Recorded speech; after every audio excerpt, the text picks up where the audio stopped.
Have quite a tight schedule this morning because in just a little over an hour at 12:10 we will all go down to the new temple and we'll have the temple dedication, and so there's certain timings with that astrologically and so on, so we'll be a little bit briefer than we might otherwise be. We want to talk a little bit about the future of Ananda's work in India.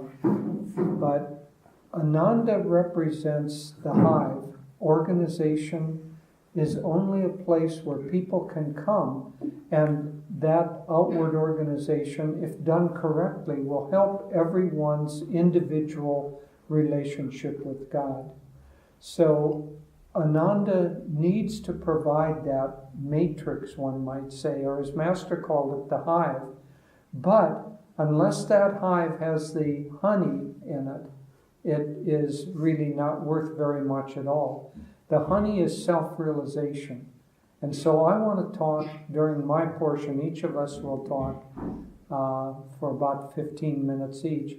During my portion, I want to talk about that honey and how to produce it and what it means if we do produce it.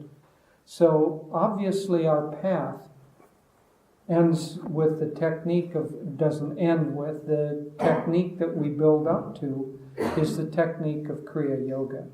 And the technique of Kriya Yoga is meant essentially, as are other techniques that we practice, they're meant essentially to withdraw the energy that otherwise normally goes out through the senses and connects us with the world and absorbs us in the world. And we get so fascinated and so caught up with the ups and downs, with the victories and the problems, and this in-law isn't treating me right, and oh, I had a wonderful compliment at work. We get so caught up in the outward aspects, we become completely absorbed.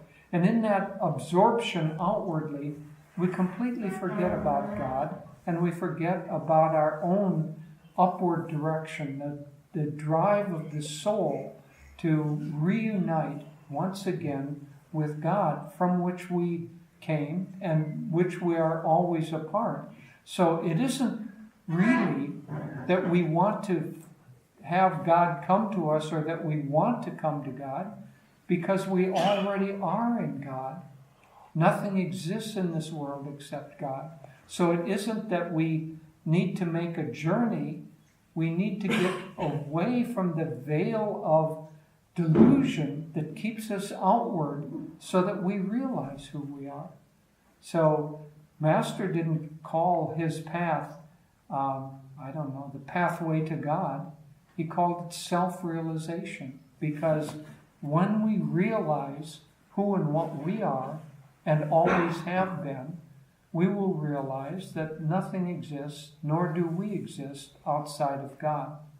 And so Kriya Yoga, the path that we teach, is meant to withdraw the energy from absorption outwardly, bring it into the spine, meaning the inner consciousness, and then to lift that energy up to the higher chakras. And when the energy is in the higher chakras, our consciousness is both raised and expanded. So I want to talk about that consciousness being raised and expanded, because here I'm talking about the process of meditation that helps achieve, let me just call it higher consciousness. But understand, when I say higher consciousness, what I'm really referring to is superconsciousness. Superconsciousness is the consciousness of our soul, and that consciousness automatically understands and knows. It isn't understanding of the mind, it's the knowledge, it's the realization, it's the knowing that we're part of God. So in that higher consciousness, our consciousness is also expanded. And what I mean by expanded is that we're no longer focused on ourselves as an ego. We don't think about what do I have, what do I need to keep, how do I need to defend myself. What am I going to do about the change in the currency? How am I going to... All of those things are thinking about our own separateness. And as our consciousness begins to raise, it expands, and that sense of separateness grows thinner and thinner until finally it dissolves, and we, in the highest states, realize there is no such thing as separateness. We're all one. We're all God. But God, in His vastness, in her vastness, has taken on multiplicity of forms. But you and I are not different. We're not separate. But we can't realize that as long as our consciousness is both lower and contracted and caught in the ego. So the honey that we're after is that raised consciousness, where we feel expanded. Now, what I really want to talk about is that Ananda's work is twofold. One, it's to provide the environment, the teachings, all of that, which allows us to carry on an individual practice of raising our consciousness. No one can do that for you. God can't do that for you. Master can't do that for you. Those who want a path where they sit passively thinking about themselves and are waiting for God in some form to come and touch them with a peacock feather, and all of a sudden they go into this higher state. That's not our path, and I don't believe that path exists. We have to do the work. Why do we have to do the work? Why does it seem like effort? Because we're starting from a consciousness that is relatively lower than where we're going. And what seems like effort is not really effort, but it's to withdraw, allow that energy to withdraw. And what keeps that energy going outward is kind of two things: the mass karma, the mass karmic elements of creation. That's how God keeps His creation going. But it's also our own individual karma, our own individual past choices. And so it seems like an effort to change our past choices. If you're used to being passive, not active, walking up this hill seems like an effort. If you're thinking of that you love to exercise, that you exercise every day, you love movement of the body because it makes you strong, walking up the hill is a joy.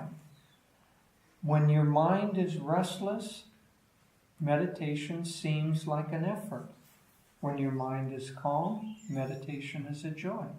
And so this sense of effort is primarily breaking our own past habit, the habitual outgoing energy, and bringing it in. The soul loves to meditate, Master said. The ego doesn't like it because the ego maintains itself by the virtue of separation. And so the ego is a little threatened by meditation, and it will have lots and lots of strategies to try to stop us from meditating. So the path is an individual. Master said that we must individually make love to God. That we must individually, just as nobody can eat and digest your food for you, nobody can eat and digest higher consciousness for you. That's our task. But your mother will help you eat. She'll cook the food. She'll place it on a plate. She'll put it in front of you. She'll tell you to eat. And if you don't eat, she'll almost force it down you. So she will help. So God will help. But God can't do it for us. Our job is to open ourselves to that process. And we do that through meditation, through devotion, through turning our mind back again and again to God. Okay, so this is the process that we're all individually engaged in. We're trying to uplift our consciousness. Now what happens? I want to talk now about what is the result of uplifted consciousness. And I want to talk about it not only in terms of an individual, but also in terms of a society. Because Master came to not only give the techniques and the teachings to lift up individual consciousness, but he wanted to lift up the consciousness of the whole of society. So let's go on a journey together and look at what it's like when our consciousness is uplifted. If in meditation we can lift up our consciousness, and in our activity, daily life, we can hold uplifted consciousness, that higher consciousness, then our life changes. If society can do that, society changes. So what are some of the results of lifting up the consciousness? One is that the consciousness withdraws from the lower three chakras, which are the more worldly ones. The base chakra worries about money and survival and what's mine and did I make a profit and they owe me this money and they better pay me back and all of those kinds of things, and sits and reads the Wall Street Journal or the whatever the equivalent is, and the mind is constantly churning on money and what I can buy and how I can protect myself. That's the downward flow of energy in the lower chakras. The next one up has to do with relationships and sex, and when the mind churns on those, it's in that second chakra. The third chakra is primarily about power. What is my place in society? Am I the boss or is he the boss? I want to be the boss, not, and I need a big car because that gives me status and that gives me a higher place. So it's all of that. So we're withdrawing our energy from those concerns.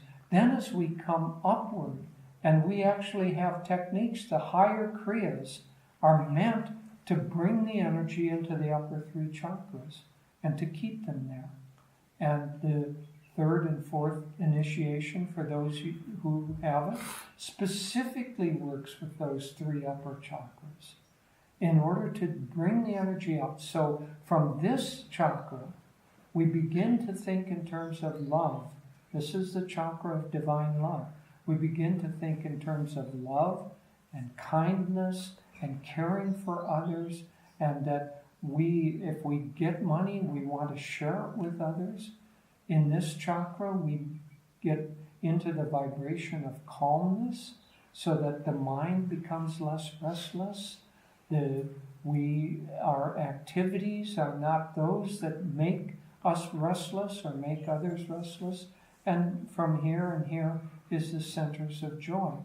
So if we begin to live in those higher chakras, and if we begin to do our daily activity from those higher chakras, let's talk about what we normally do as our daily activity, how it looks from lower consciousness and how it looks from higher consciousness. So most of us, our daily activity is work, is the job. And so in lower consciousness, we're competitive, we're sometimes dishonest, because what we're concerned about is the ego. And when we're separate, we don't care what happens to other people as much. A dishonest politician, a politician should be serving the people. But instead, he's wanting a lot of, payments to do. And we have faced that in working with the property here.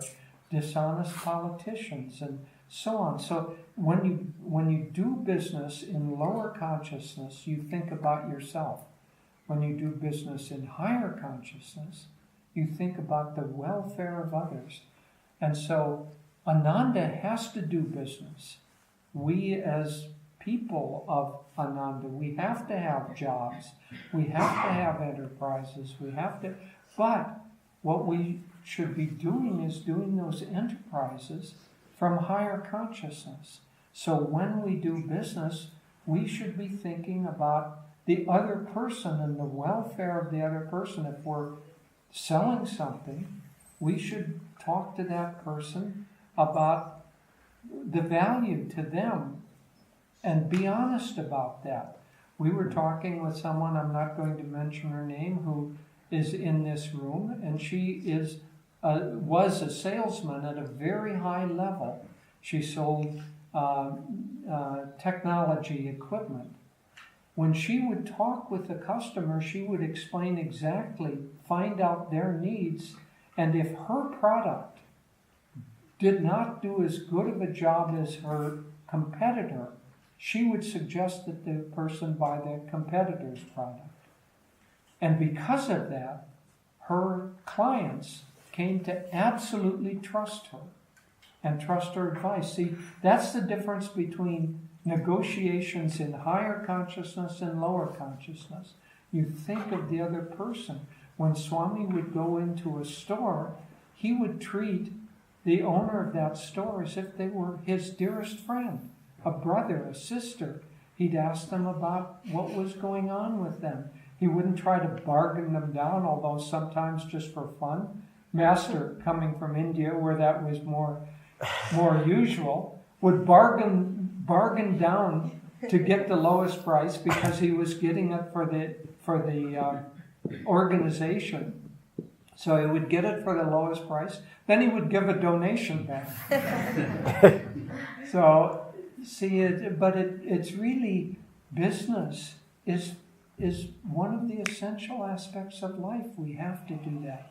But if we do it in kindness and dharma and thinking of the other person and honesty and creativity, all of those things, then it becomes empowered by expanded consciousness and uplifted. And think of what a change of society would happen if everybody had that attitude. There would be no corruption. There would be no dishonesty. There would be no clashing of egos in that arena. Well, it's not going to happen in this Dwapara Yuga. This Dwapara Yuga is still of a lower consciousness. But just because it won't happen for all of society doesn't mean that it shouldn't happen for Ananda or the people in this room. We can create an island of higher consciousness, and that island of higher consciousness will then spread out and touch the lives of everybody that we meet. So what else do we have in our daily life? We have relationships. What do relationships look like in higher consciousness? We all know what they look like in lower consciousness. But what do they look like in higher consciousness? Ultimately, they should see God in each other. That I was just reading this morning a talk by Master, and he talked about the ideal marriage is on a plane where both partners see God in that other person and perceive God in that person. To perceive God in our children, in our relatives, everyone. And when we act and or even try to act from that level, then relationships don't become clashing. They don't have friction in them. People come to Ananda. Now, I'm not saying that just because we live at Ananda, we've completed this, but we're on that track. People come to Ananda and they say things like, it is so wonderful to see people genuinely happy, genuinely kind, genuinely helping each other.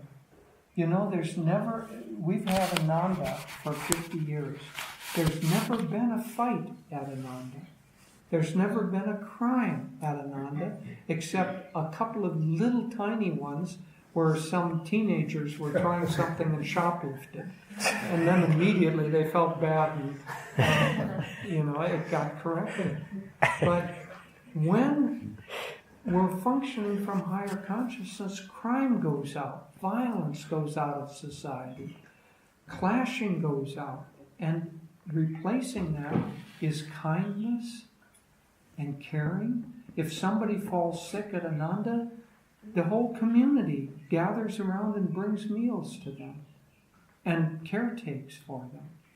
And not because, somebody's watching, somebody's checking off whether I did that. It's just a natural... See, these things are imposed outwardly by law on people or rules because they don't have uplifted consciousness. Master said too many rules kill the spirit. Too many outward rules mean that you're going to not uplift your consciousness. You're going to fight those rules. But uplift the consciousness, and you don't have to tell somebody, don't hit your neighbor. Who would want to do it?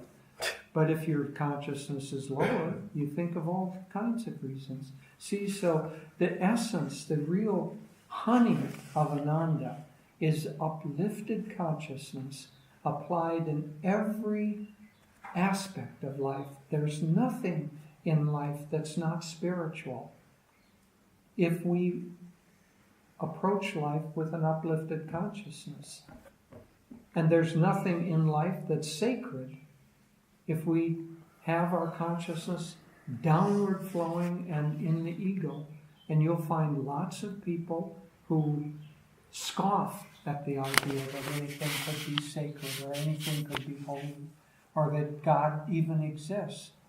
But that's because their consciousness is downward flowing and contracted. When it gets upward flowing and expansive, then of course you feel that God exists. Of course you feel that not only does He exist up there, but He exists in me and in everyone else. And so you change and society changes. And then we have models of people like Swamiji, who he didn't have to think about whether he should be kind to this person or that person, what the karmic results would be of this. It's not a mental process. It's just as the consciousness goes up, you can't not be kind to people. You can't not be honest. You can't not be in Dharma. It hurts inside if you aren't, so you just don't do it.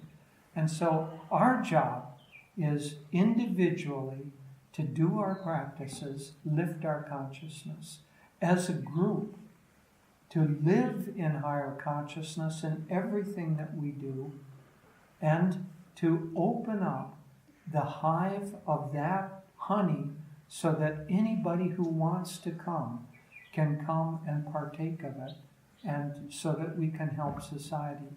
It's for this reason that Master came, and that Swamiji also came and helped all of us along. Good morning, everyone. Welcome. This is a very important day where we are dedicating the first temple that Ananda has built here in India. And it's so wonderful to have you coming from many of our centers, north, south, east, west, here in India to share this moment. We're talking this morning about the history of Ananda too, and I want to go very far back in time because I think the history of Ananda really begins at a Kumbh Mela in Allahabad when Sri Yukteswar, I believe it was 1894, when Sri Yukteswar came and met Babaji. And Babaji told him, he said, in the future, I will send you a disciple who will disseminate these teachings in the West. And of course, that was Master, who came to Sri Yukteswar some 15 years later or so. And in the autobiography, we read that Babaji was well aware of the complexities of the materialistic Western culture and the impact that it would have on India. And so that's why he sent an emissary. He sent Master to the West, because there is an innate, let's say latent, nascent, undeveloped spirituality in the West. And that needed to be awakened to balance the deep consciousness of devotion and spirituality here in India. And so Master came to the West, and he began this incredible world mission of which we are all a part. And then in 1948, a young man in New York, who we now know as Swami Kriyananda, read the autobiography of a yogi. It's what he had been looking for his whole life. And he took the bus from New York to Los Angeles. We know the story. But Master saw that Swamiji had a deep interest. There were many fine disciples there that were drawn to Master, but very few of them had the interest in spreading the teachings on a broad scale. They were more interested in developing the organization. But after Swami read autobiography, he said, this mission is these teachings are so wonderful. I'm so thrilled to have them, and they must be shared with the world. And Master saw Swamiji's interest in spreading the teachings. And he had him from early on. He had just been there but a few months. He had him teaching. Master had Swamiji teaching and substituting for him. He had him giving Kriya initiations. He made him the head of the monks. He, from early on, was training him to do a great world mission. And then Master left the body, 1952, had his Mahasamadhi. And as we read in the New Path, Swami felt after a period of adjusting to what life was, he said, I was on fire. I just felt, in the most positive way, I was just consumed with the thought, how can I spread these teachings? How can we get Master's mission out? And he did everything he could. Now, backtracking a little, in 1950-51, before Master left the body, he said to Swamiji, I want to take you to India with me. And Swami was thrilled. But one thing after another came up. That never happened during Master's lifetime. But in 1958, Master took Swami to India, even though he wasn't in the body anymore. But he brought him here. And Swami, I think, had spent many lives, previous lifetimes as an Indian, and understood the mentality, understood how to reach people. And from my own very, very limited experience, teaching in the West is very different and honestly much less gratifying than teaching spiritual teachings in India, where people are with you on such a deep level. In the West, you have to spend so much time convincing them that what you're doing isn't crazy, isn't phony, that you don't have ulterior purposes. And then you come to India and the people understand immediately. And so Swami came to India and he began teaching. And he said it was thrilling for him because he psychically tuned in to how to reach people. And he began drawing bigger and bigger crowds till there were thousands of people coming to his talk. But he was saying we must establish something more, a vital center. At that time, Master's work was based in Calcutta, but Swami found that it was very entrenched organizational thinking.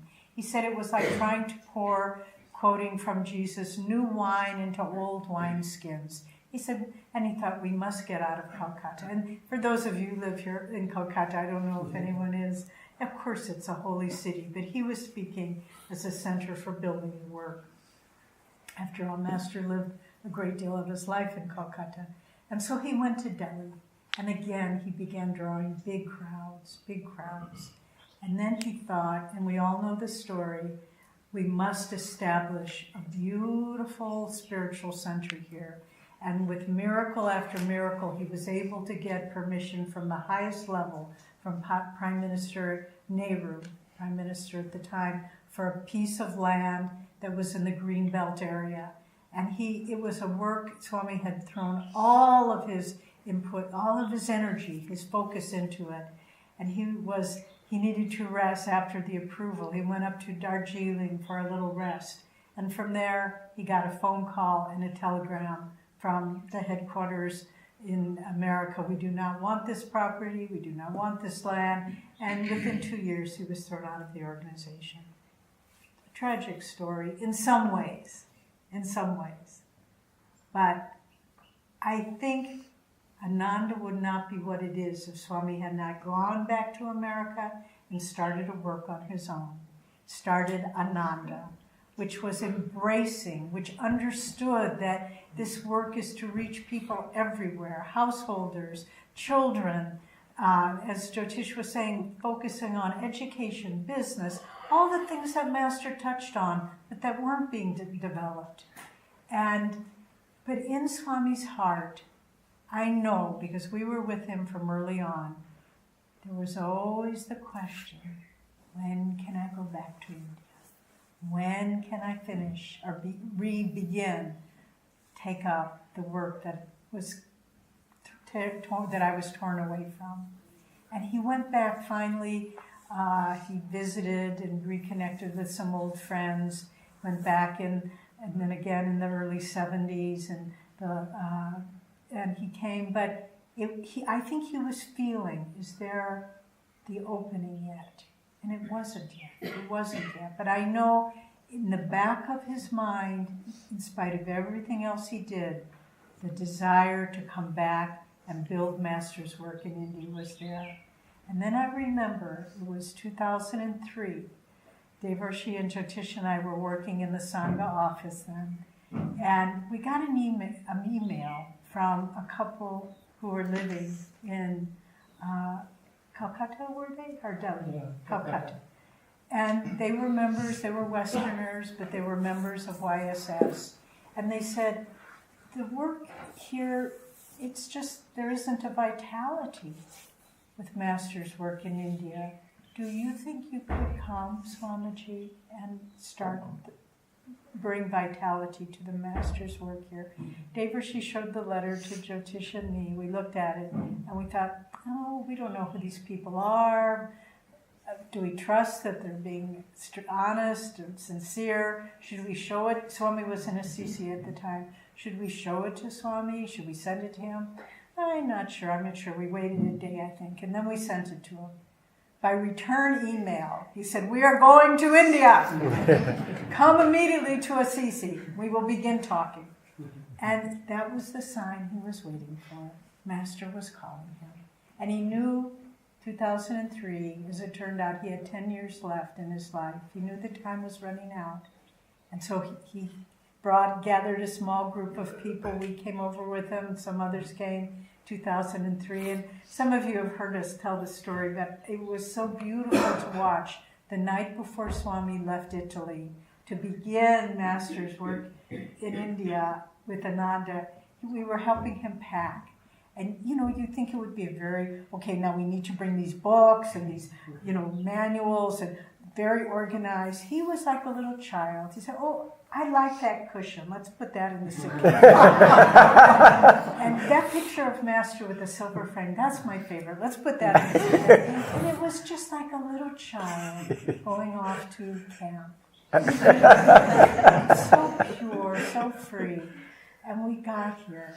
And people began coming. He had big lectures. But his health was always fragile. And he was pushing. He started the publications business and began printing his books. He wrote, what I think is his greatest work of all, The Essence of the Bhagavad Gita, and Master's commentaries on the Gita. And all these books began being published. And he had hopes. He wrote a beautiful little manual talking about charitable work we could do, working with the poor and the underprivileged and children. He talked about, we should try to find land and start a retreat. Start businesses. We should start businesses and start a little shop. Some of these emerged later, as now we have the Paramahansa Yogananda Charitable Trust. Some of them emerged quickly but didn't work. Some of them have continued, like the publications. And we've gotten Swami's books out. I think they're in 4 different Indian languages now, as well as English. and being widely distributed. But when he started Ananda village, the first thing he started was a retreat. And that's and a temple for people to come. And after we began the work here in this Pune property, there were some directions that didn't seem to bear fruit, directions. The retreat is bearing fruit. It is getting stronger. People are coming. And now, thanks to a dedicated team, we're going to be dedicating a temple very soon. And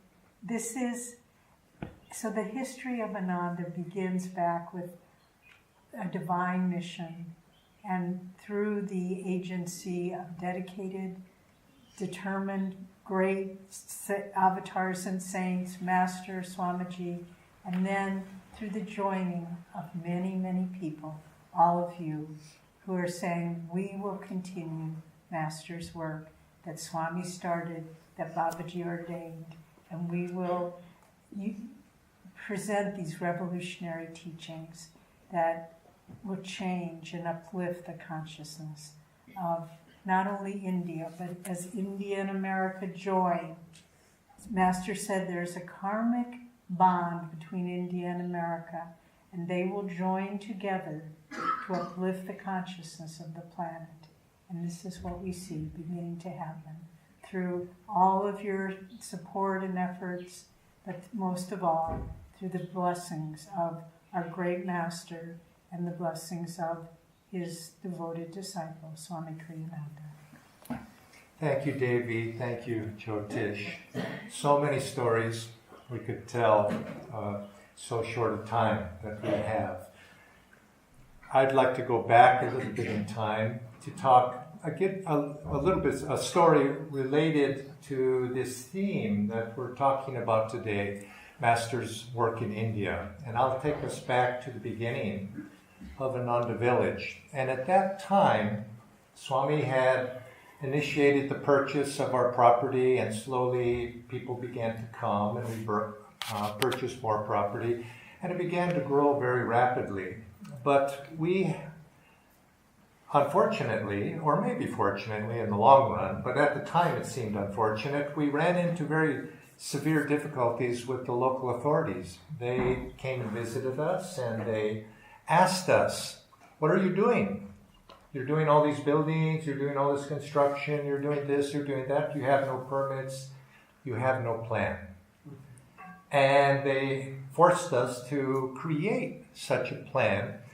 And in the legal terminology of in the American system, they asked us to make a master plan for our property. And as we began it, we took time. It took a number of years for us to do that. And as we began to create that, we called it Master's Plan. And we wrote that Master Plan. I wrote one of the early drafts of that plan. Many of the early people were involved in that. I believe Devi even wrote the final draft of that plan. And we submitted it, and it was accepted. But one of the difficulties that we had, and it became my job after that, to put into motion the implementation of that plan. And one of the difficulties we had was the local officials requested and demanded that we tell them exactly what we were going to do. In 10 years from now, which buildings will be which buildings will be built, where will they be located, which road will be there, and not only in 10 years, in 20 years, where will they be? And we couldn't say that. I mean, who knows? We were saying, I don't know. I mean, we had an idea, but we didn't have a fixed developmental scheme as a normal builder would. You're a builder, you build a big complex, you know exactly what's going to be there 10, 15, 20 years from now. That wasn't how we were operating, and it wasn't in our consciousness. We had a direction that we wanted to go, but we needed to evolve to that, and it would, perhaps we'd go one way, perhaps we'd go another, but eventually we would reach this rough outline. And amazingly, 50 years later, we actually have. If you go back and read that plan, you'll notice that it was quite visionary. But the specifics, of course, cannot be pointed out to that degree. And reading the title of our talk today, Master's Work in India, I thought Master's Plan, can we specifically say, no, we can't, but we have a direction that we're going. And that direction was given to us by Swamiji. Make our Guru's name, his message better known in India. But it's more than that also. That's a very beautiful way that I feel to describe what we're trying to do. But this is something larger also. Dhyana ji, I, Devi and Jyotish from America, many of you involved also. We each, as the year goes by, we brainstorm, we try to determine where we're going what are we going to do this year, what are we going to do this year. And there's a tendency of my mind to begin to think that I have some control over these things. And we know, as we've said many times in the lectures, that Swami would remind us many times, he would say, remember, this is not your work. It's not my work. This is Babaji's work. This is Master's work. And there is a divine plan in place that no matter whether I implement it or not implement it, that destiny is going to happen in some form. Now, I cannot tell, none of us can predict the exact specifics of that, but there is a divine plan. And I find that, and I think all of us should too, if you think about it, it's very comforting to know that this world does not rest on our shoulders alone. These rest on Babaji's shoulders. And so you need not carry that load. But we do have, each of us, a part to play in that, because we are very, very fortunate.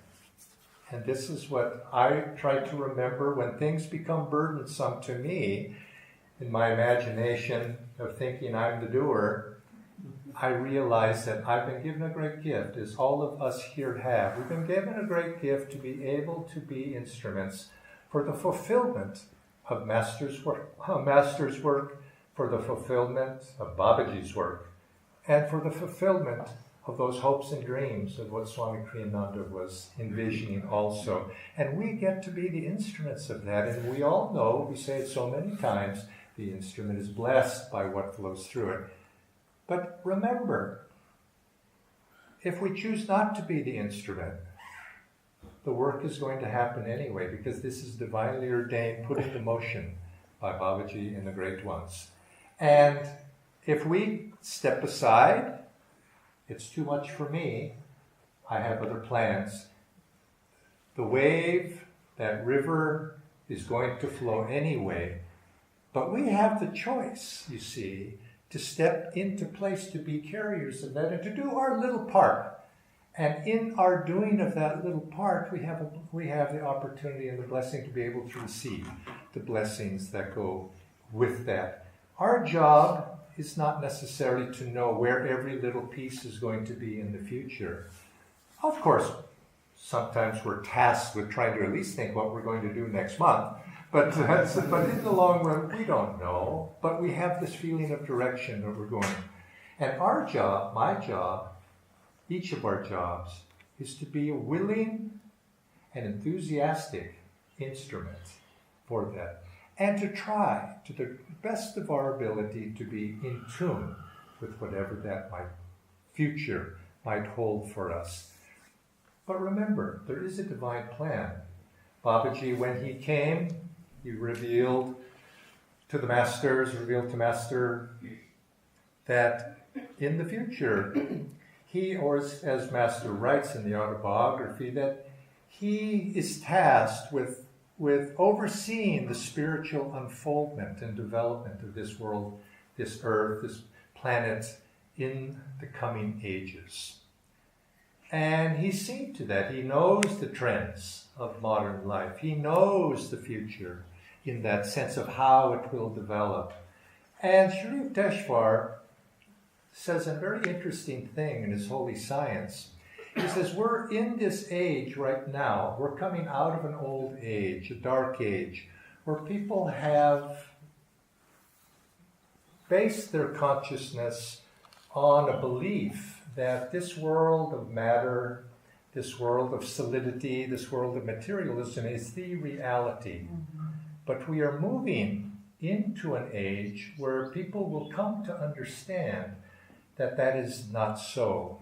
That, as Sri Yukteswar describes it, he says that's an age characterized, as he characterizes it, of people with a dark heart. We are moving into an age which he said people will begin to question that. And as more and more people question that, we'll begin to move into an age where people will begin to see that there are finer forces at play. And that when the mass of this solar system, the mass of humanity in this solar system, arrives at an understanding that there are finer energies at play and that we have centered our consciousness in a deeper inner self. Divinity is within us to be experienced on a deeper self and is not out in material life or in the material world. Then this world will have moved in to a higher age. And that's the definition of Dwapara Yuga, is when the mass of humanity lives in that consciousness. And Babaji, the great masters, came to play a role in giving us the tools to be able to rise up into that age, to meet that age, to initiate that age. And he describes, Sri Yukteswar describes that, people who begin to question this reality, that this world is the ultimate reality. He calls these people of a propelled heart. When finally we're solid in that understanding, then we're of a steady heart, is the way he terms it. And thinking about our work, of what we're doing, who we're reaching, you could say people of the propelled heart are our audience. Those emerging souls that I see coming up in young people and some of the others also, but in a little bit more advanced generation, those people who have come to question, they know something in their heart, that this world is not the ultimate reality. There's something more, but I don't know what it is, but I want it. I know it's there.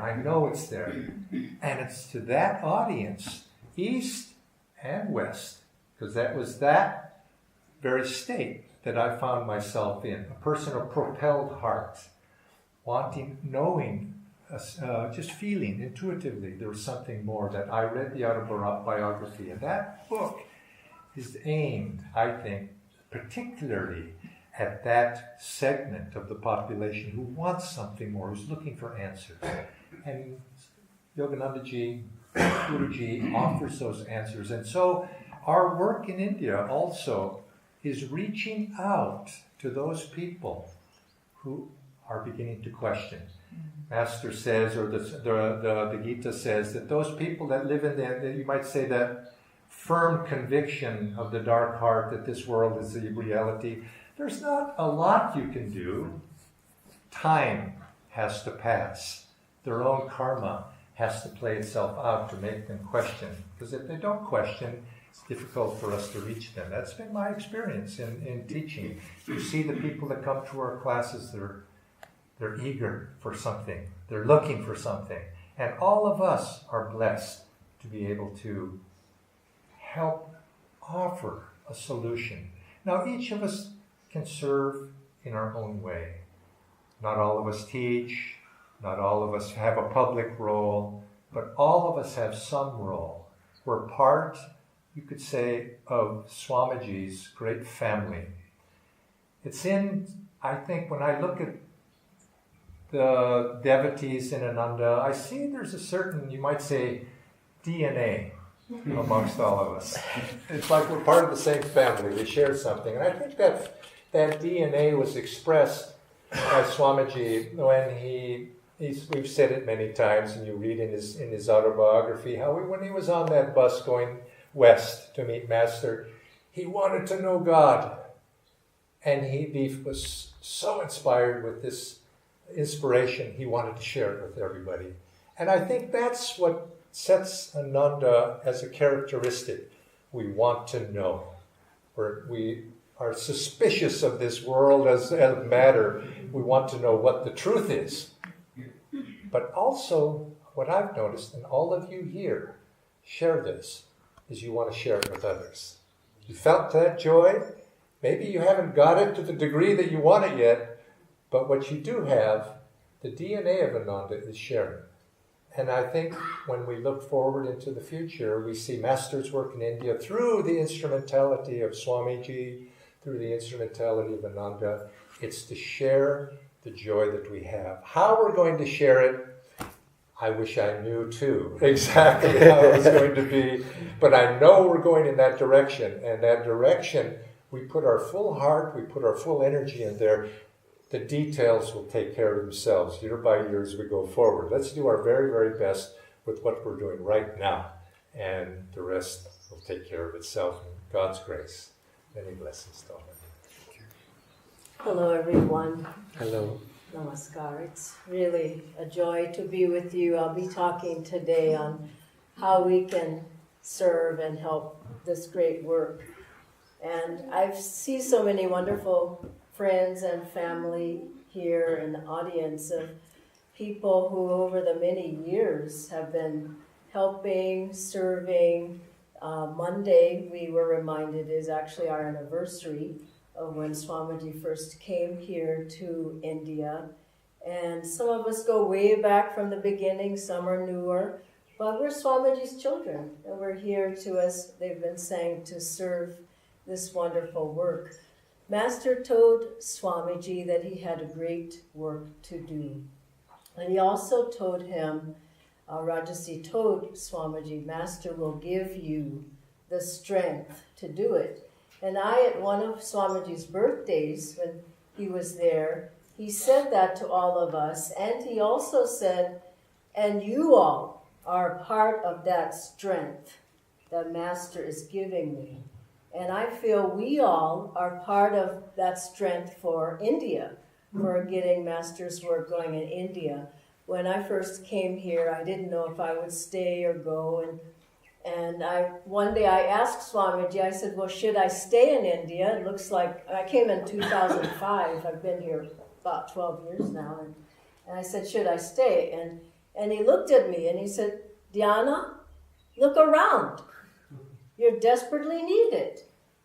And he said, and also you need a break. And I thought, break? But I stayed, and we would go in the beginning, Jaya, me, Jamal, various ones, Haridas.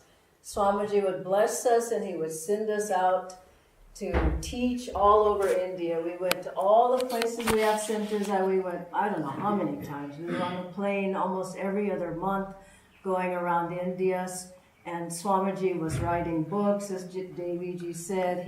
He was on television every day. He started the wishing tree.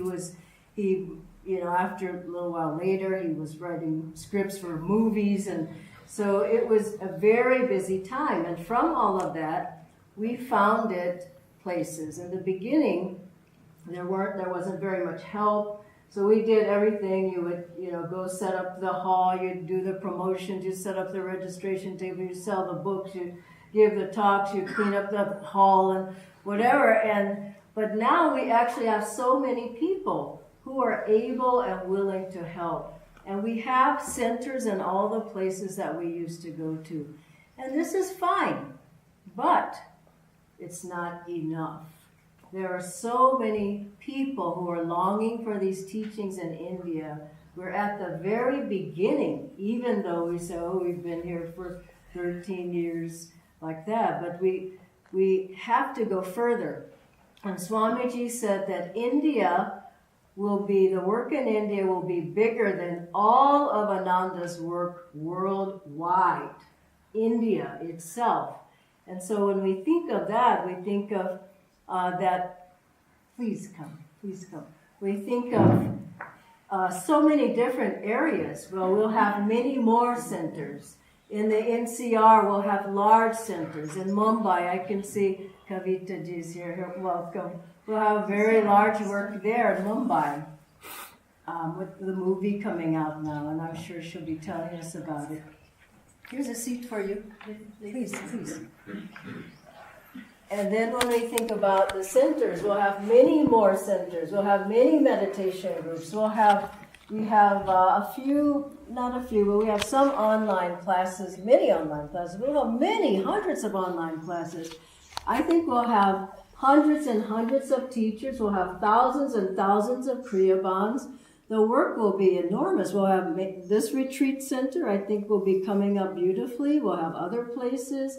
The trust work, I think, will be helping many more people. Maybe we'll have schools or orphanages, or it goes on and on. This work will be enormous in India. And the question is, how can we help to make it happen? And I'll give you an example that happened to me. When we began our work in Italy, Swamiji brought some of us there, and he was about to go. And I asked him, Swamiji, what should we do now? And this may help to answer Jayaji's question of where we go with this work. And we didn't have anything. We were at the very beginning of the work. And he said, Dhyana, you need to get in tune. Get in tune and pray to Master and Divine Mother, and you will know what to do. And I felt he was saying also, and you will have the strength to do it.